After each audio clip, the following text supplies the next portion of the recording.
Hello friends, today we'll be learning about Digital Rights Management Part 2. You are already aware that in DRM Part 1 we have covered basics of the DRM, information and functional architecture of the DRM and legal issues associated with DRM. Whereas in this module we will be talking about the need of access management, the tools and technologies deployed for authentication and authorization, the tools and techniques to control the usage of e-resources and tracking the misuse of the same, as well as technologies applied for secure digital communication.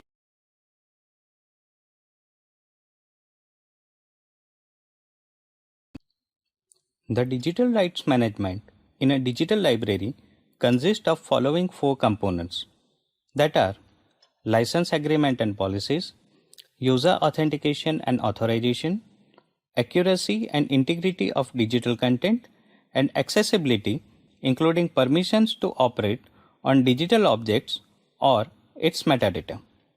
License agreements and policies for access to digital libraries are negotiated between the publishers and the librarians or information managers. The users are authenticated and authorized to access the content of the digital library as per the terms and conditions of license agreement.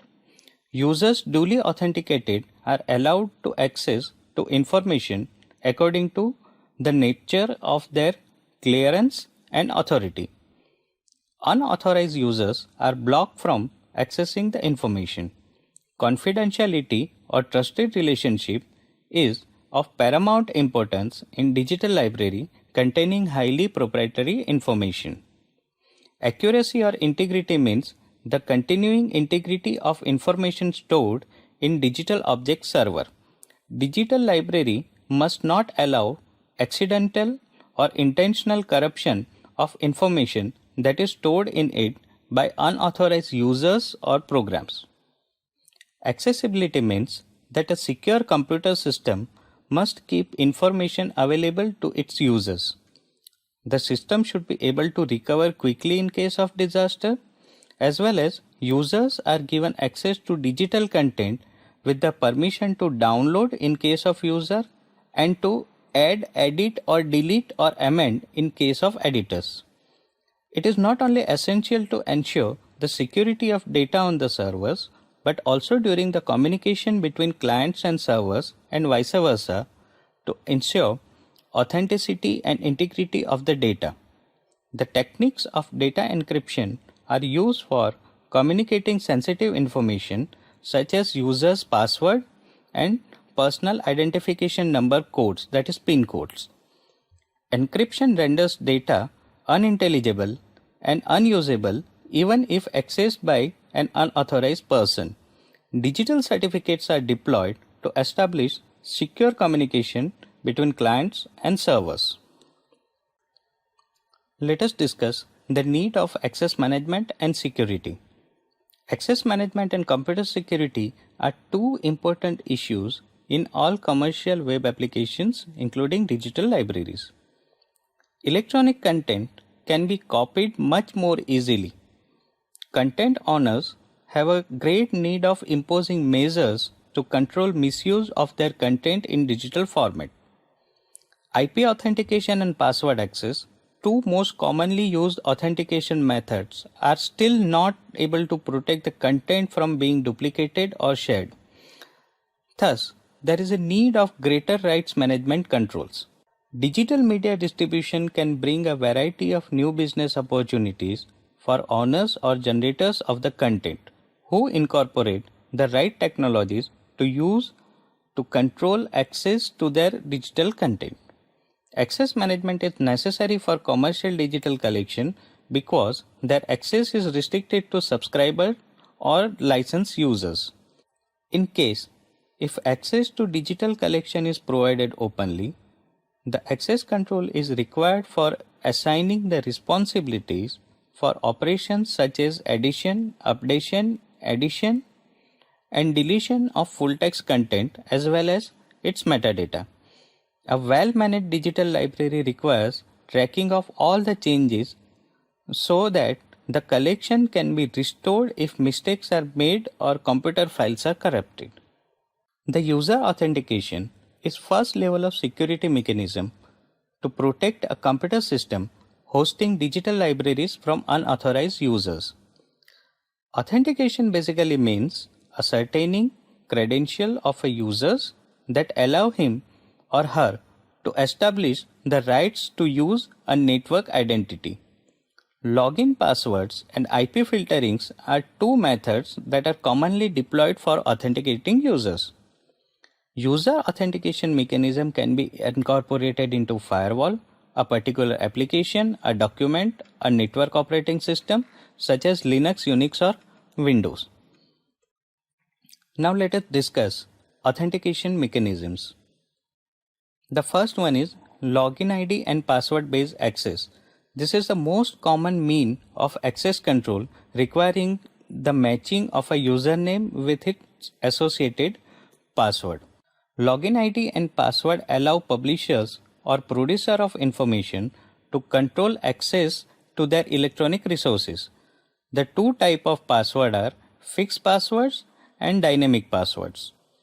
In fixed password, user authentication is most often performed with the fixed assigned password. It remains vulnerable to guessing, and password can be misused to access digital content as it can be passed around by the users in subscribing institution. In case of dynamic password, you must be aware that it is also possible to generate a chain of dependent or interdependent one-time password to the users. Since it is very difficult to remember several passwords, user will be forced to keep the list somewhere either on paper or in a file on their computers. Nowadays, software solutions are available to manage the login ID and passwords. The challenge response authentication. It is used to prove identity of a user to the server by demonstrating knowledge of a secret that is known to user and the server. Once a user sends a proper response to the challenge, user may again be prompted to answer another challenge concerned with the identity of the user. It is also being implemented with hardware token. The HTTP/1.1 digest authentication standard, which is implemented in all popular browsers, is an example of software-based challenge response scheme. These authentication mechanisms are designed to resist replay attack so that an adversary should not be able to reuse a particular response to authenticate in another session with another challenge. These challenge response protocols are also used to assert things other than knowledge of secret values. CAPTCHAs, for example, are meant to determine whether a viewer of a web application is a real person or a computer program. The challenge sent to the viewer is a distorted image of some text, and the viewer responds it by typing in that text. You might have seen that in Yahoo or Google, etc. The distortion is designed to make automated optical character recognition, that is OCR. This makes it difficult and prevent a computer program from passing by as a human. Cryptographic based challenge response authentication involves using the password as the encryption key to transmit randomly generated information as a challenge, whereupon the other end must return as its response in a similarly encrypted value. IP filtering can be also used as authentication mechanism. The IP address is a numerical address assigned to every device connected to the internet in order to identify and communicate with each other. An IP version 4 contains 4 parts separated by dots, whereas in IPv6 there are 8 groups of 4 hexadecimal digits separated by colons. Every machine that is on internet has a unique IP address. This IP can also be dynamically assigned by a service provider. IP filtering is relatively easy to implement for a subscribing institution who is required to provide IP address or its range to the publisher. The publisher in turn requires to maintain a database of IP addresses that are enabled to access its electronic resources and check all incoming requests for digital materials against its IP database. Most publishers prefer providing IP-based access to their resources. The IP-based access poses a problem for those who are not on campus or while traveling. HTTP cookies or web cookies are parcel of the text sent by a server to web browser and then sent back unchanged by the browser each time it accesses that server. HTTP cookies are used for authenticating, tracking, and maintaining specific information about the users, such as the site preferences and content of their electronic shopping carts. Authentication information are stored in cookies on a user's browser so that user does not require to provide repeated authentication information when navigating from resource to resource. Most browser allows users to decide whether to accept cookies or not, but rejection makes some websites unusable. Cookies are generally used for authentication in combination with other authentication mechanisms such as login ID, password, or IP filtering. The proxy server is a combination of software and hardware that acts as an intermediary between users and internet. Proxy enables authorized users of an institution to access licensed electronic resources when connected to the internet from outside the premises or from their institution. EZ-Proxy is one of the popular proxy server programs that is easy to set up and maintain. User connects to EZ-Proxy, which in turn connects on their behalf to the subscribed e-resources and obtain requested web pages and send them back to the users.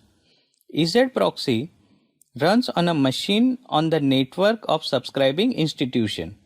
E-resource publisher sees the request as coming from an authorized IP address and permits the express. EZ-Proxy works by dynamically altering the URL within the web pages provided by the publisher of e-resources. Single sign-on solutions can also be used as authentication mechanism. The Open Athens is an access and identity management service by EduServe Technologies Limited. It provides secure single sign-on facility to multiple subscription-based web resources. Open Athens replaces the multiple username and password necessary to accept subscription-based content with a single username and password that can be entered once per session. It operates independently of user's location or IP address. At present, over 4.5 million users worldwide are using Open Athens to gain access to over 400 protected online resources via Athens service. Referring URL is a method for enabling authentication based on the URL. Users generally visit various digital libraries through their library's websites. When a user clicks on a link given in a web page, the user's browser sends a request to the click URL along with the URL of referring site. This site along URL is called referring URL. The referring URL can be used for authenticating a user. Kerberos. Kerberos is an IETF-defined authentication protocol. It allows individuals communicating over an insecure network to prove their identity to one and another in a secure manner utilizing a trusted third party called Key Distribution Center or KDC. It is also a suite of free software published by MIT which implements this protocol. In Kerberos protocol, messages are protected against eavesdropping and replay attacks as it uses symmetric key cryptography that requires a trusted third party. Extension to Kerberos can also provide for the use of public key cryptography during authentication. Kerberos protocols are used in web server programs like Apache, routers, switches, inter-network operating systems, email clients, operating systems, LDAP, FTP, and Telnet Kerberos enable clients. So far we have talked about authentication. Now let's talk about user authorization. As we have seen, the process of authentication ascertains the identity of a user, while authorization defines the permission in terms of access to e-resources and extent of its usage. Authorization is granted to the successfully authenticated users according to rights information available in access management system. A user duly authenticated by one of the authentication mechanism may actually be entitled to access only a portion of digital collection subscribed by user institution. Typically, all users in an institution are authorized to access all the subscribed e-resources. However, it is possible to define different levels of authorization for different categories of personnel in an institution. Besides, authorizing users also addresses the issue of responsibilities assigned to the different personnels involved in development of a digital library and their respective authorities in terms of addition, deletion, editing and uploading of records into a digital library. There are various mechanisms which can be deployed for authorization. Access control is one method for enforcing authorization. Typically, it assumes that the user or entity has already been authenticated. Access control policies that are mandatory access control, discriminatory access control, role-based access control, and content-dependent access control. In mandatory access control, it is generally more suited for high security authorization. It is based on classification of the objects and users according to security level, where access is granted only if security levels of objects and users match or users level is higher. Whereas in discretionary access control, DAC is based on user's identity and authorization. For example, if a user provides evidence like attribute certificate that he or she has a capability to execute certain operation on an object, then the evidence is checked and access is granted based on validity of that evidence. Role-based access control is based on assigning roles to users. Users can gain authority based on roles at the time of the request. This is similar to implementation of access control mechanism available in all popular operating systems like Windows or Linux, where users gain authorization depending on his or her roles like administrator, power user, backup operator, which have necessary authority to perform required activities. Different type of access control or combination of these are suitable for different applications and security requirements. Content-dependent access control, that is CDAC, while most of the digital libraries provide access to it content based on qualification and characteristics of the users rather than their identity, digital library may also be designed to provide content-dependent authorization to its collection. For an example, a user will be given access to a rated video based on his age.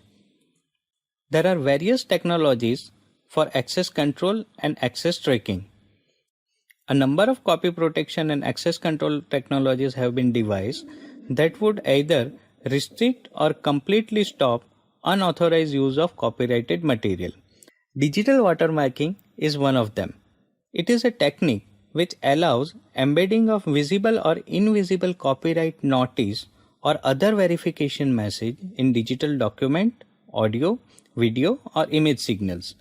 The technique takes its name from watermarking of paper or money as a security measure. Digital watermarking can be a form of steganography in which data is hidden in the message without end user's knowledge. This system doesn't prevent copying, but it ensures that copies made of the media will be traceable to a particular copy and perfect to a particular user. Visible watermark is a secondary translucent image overlaid into a primary digital image.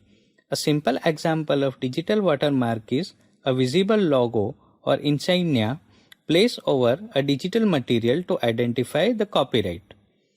Invisible watermark do not change the signal to a perceptually great extent, so that there are only minor variations in an output signal. Fractional or partial access. Digital libraries are often designed to allow users to access individual records or articles, but not copy complete collection so as to prevent massive abuse of copyrighted material. Most of the journal hosting sites discourage robotic or systematic download of articles.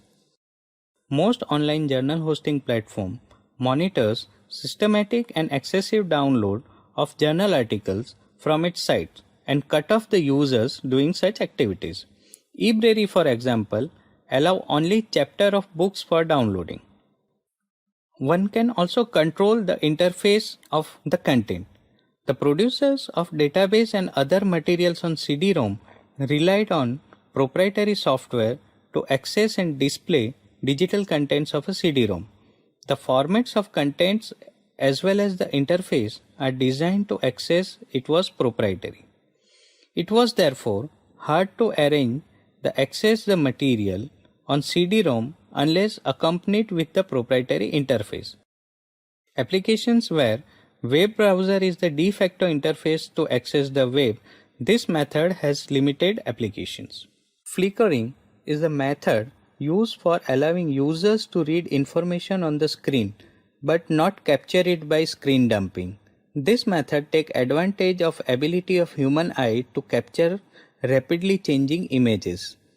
The computer screen dump will capture the instantaneous appearance and therefore would capture the background bits in the process of flickering, and resulting screen image would be useless.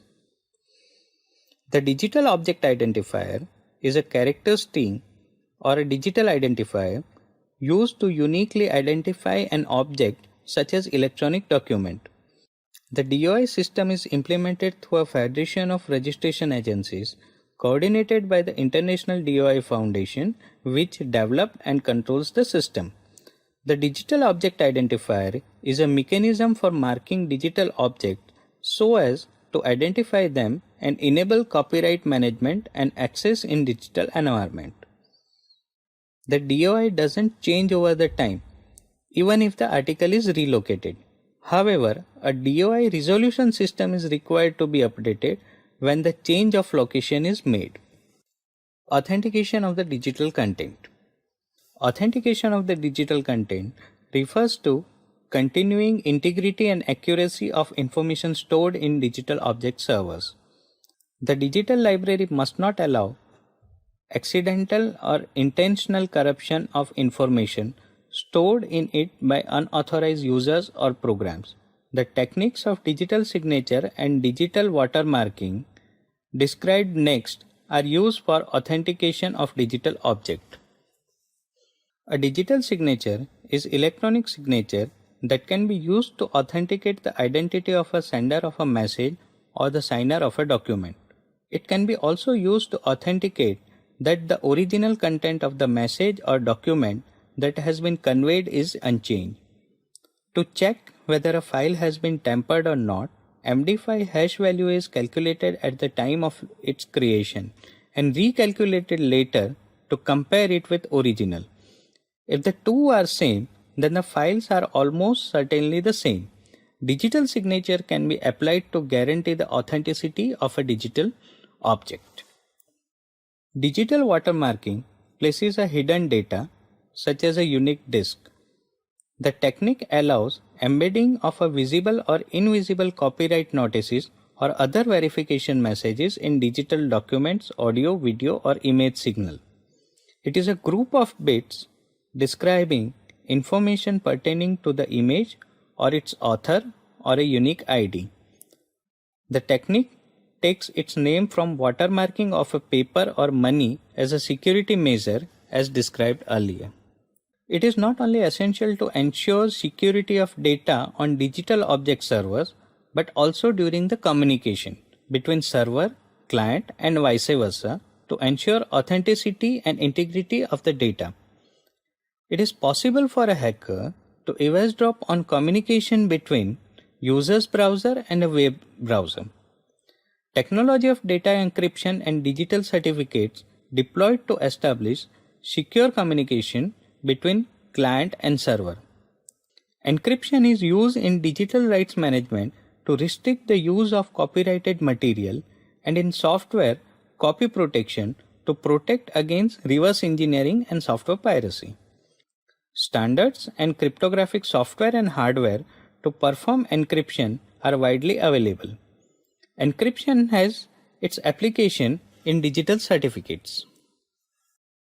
The digital certificates are electronic files that are used to authenticate the web resources, users, and organizations over the internet to ensure integrity of the content. Digital certificates are part of the technology called PKI, the public key infrastructure, that includes organizations called CAs, certification authorities, that issue, manage, and revoke digital certificate. Organizations called relying parties who use the certificate as indicators of authentication, and the client who requests, manage, and use the certificates. A CA might create a separate registration authority RA to handle the task of identifying individuals who apply for the certificate. The digital certificates are based on public key cryptography, which uses a pair of key, that is private and a public key, for encryption and decryption. It contains, among all other things, the name, a serial number, expiration date, a copy of certificate holder's public key, and the digital signature of certificate issuing authority, that is CA, so that a recipient can verify that the certificate is genuine. The recipient of encrypted message uses CA's public key to decode the digital certificate attached to the message, and then obtains sender's public key and identification information held within certificate to send an encrypted reply. Digital certificate forms the basis of secured communication and client and server authentication on the web. The digital certificates can be used to verify the identity of the clients and servers on the web, encrypt the channels to provide secure communication between client and servers, encrypt the messages for secure internet email communication, verify the sender's identity for internet email messages. One can put digital signature on executable code that users can download from the web. It can be also helpful to verify the source and integrity of the signed executable code that users can download from the web. The illustration shows the basic process of public and private keys to encrypt and decrypt the message sent over the internet. Most web browsers have several digital certificates pre-installed in them. Web browsers use digital certificates to secure access to website without knowledge of the users. There are different types of digital certificate, each with different functions. Digital certificate can be grouped into following four major categories, that is, root or authority certificate. These are the certificates that create the base of a certification authority hierarchy. These are not signed by another CA. They are self-signed by CA that created them. Institutional authority certificate. These certificates are also called campus certificates. These are signed by third party, verifying the authenticity of a campus certification authority. Campuses can use their authority to issue the client certificate for faculty, staff, student and other members. The client certificates. These are also known as N-entity certificates or identity certificates or personal certificates. Client certificates are generally issued by campus CA. Web server certificates. These are the certificates used to secure communications to and from web servers. The subject name in a web server certificate is DNS name of the server. So we have seen that the DRM refers to control the access of the digital libraries. The tools and technology deployed with DRM deals with prevention of unauthorized access, duplication and illegal usage of copyrighted digital media. In online environment, the scope of DRM can be leveraged to control access and usage of digital objects and impose restriction on their misuse.